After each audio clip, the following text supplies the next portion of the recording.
Vamos falar de um assunto que é ao mesmo tempo fascinante e um pouco incômodo. Sabe aquela oração que parece certinha, que parece proximidade com Deus, cheia de atividade e tudo mais, mas que no fim das contas não gera uma transformação de verdade no coração? Pois é. É um tipo de proximidade que na verdade pode estar escondendo uma distância enorme. Bom, para começar, vamos dar uma olhada nesse paradoxo. Como é que pode uma vida de oração que parece super ativa, às vezes simplesmente não tocar o centro da questão, o nosso coração? E aqui vem a grande pergunta, né? Por que será que mesmo com tanto esforço, pedindo, buscando, insistindo, falando com Deus, muitas vezes a gente sente que o coração continua o mesmo? É uma frustração muito real. E é sobre isso que a gente vai conversar. E é aqui que mora o perigo, sabe? A coisa é tão sutil que nem parece distanciamento. Muito pelo contrário, parece uma vida espiritual super saudável. A pessoa ora, participa das coisas, está sempre envolvida, as palavras estão lá, na atividade está lá, mas a profundidade do coração pode não estar. É quase uma armadilha. Ok, então qual é o diagnóstico disso tudo? A raiz do problema muitas vezes não é uma má intenção de se esconder de Deus, não. É algo bem mais básico. É a falta de conhecimento sobre o próprio coração. E essa distinção aqui é fundamental.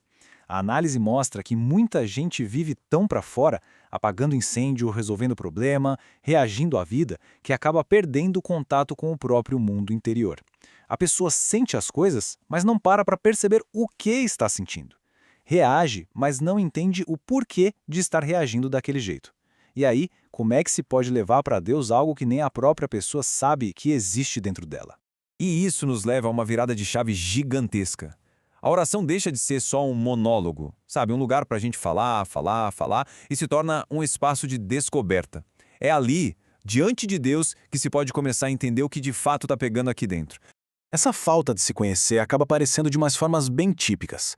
O material que a gente está analisando aponta para dois perfis bem claros de como as pessoas se relacionam com Deus quando falta essa exposição do coração. De um lado, tem gente que trata Deus como um recurso, quase como um resolve problemas. A vida é tocada nos próprios termos e quando a coisa aperta, aí sim a oração entra em cena para consertar o que deu errado. Do outro lado, um perfil que é até mais sutil. Deus como um patrão espiritual. A pessoa faz tudo direitinho, cumpre as tarefas, serve para manter aquela sensação de segurança. Mas no fundo, é uma relação baseada em performance, não em intimidade de verdade. E não tem ilustração melhor para isso do que a parábola do filho mais velho. Ele estava lá, dentro de casa, pertinho do pai, trabalhando, cumprindo todas as obrigações, mas o coração dele, fechado, um desconhecido. Ele estava perto fisicamente, mas totalmente distante no relacionamento. E essa é a forma mais perigosa de distância, porque ela não tem cara de distância. Tá, mas e na prática? Como é que isso aparece no dia a dia? Olha, muitas vezes é nos nossos pedidos de oração que essa superficialidade fica mais clara. Vamos pegar um exemplo super comum. Quem nunca pediu isso? Senhor, abençoa meu trabalho.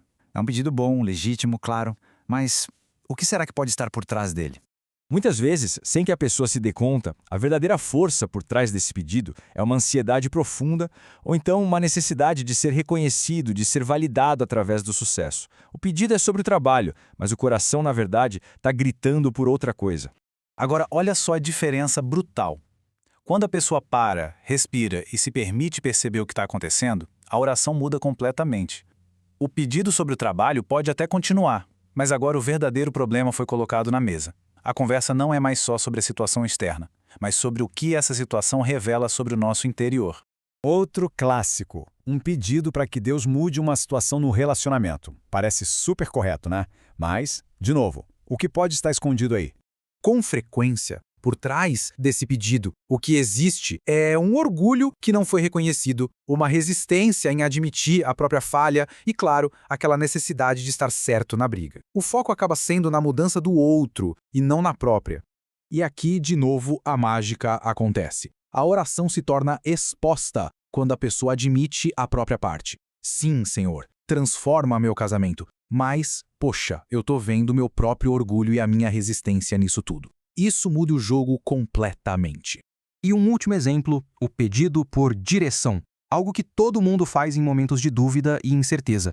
A análise mostra que por baixo desse pedido, muitas vezes o que existe é um medo paralisante do que é desconhecido e uma dificuldade enorme de soltar as rédeas, de abrir mão do controle da própria vida. O pedido é por um mapa, para não ter que caminhar pela fé.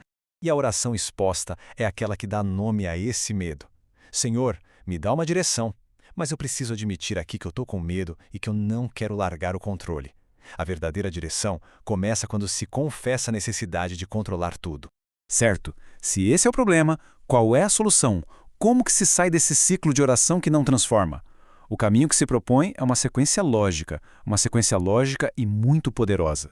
A lógica aqui é como uma corrente, sabe? Uma coisa leva à outra. E tudo começa com um gesto muito simples: parar. Porque quem não para não consegue perceber o que está rolando por dentro, e quem não percebe não tem como se conhecer. Sem se conhecer, como é que vai se expor de verdade diante de Deus? E aí vem o ponto final.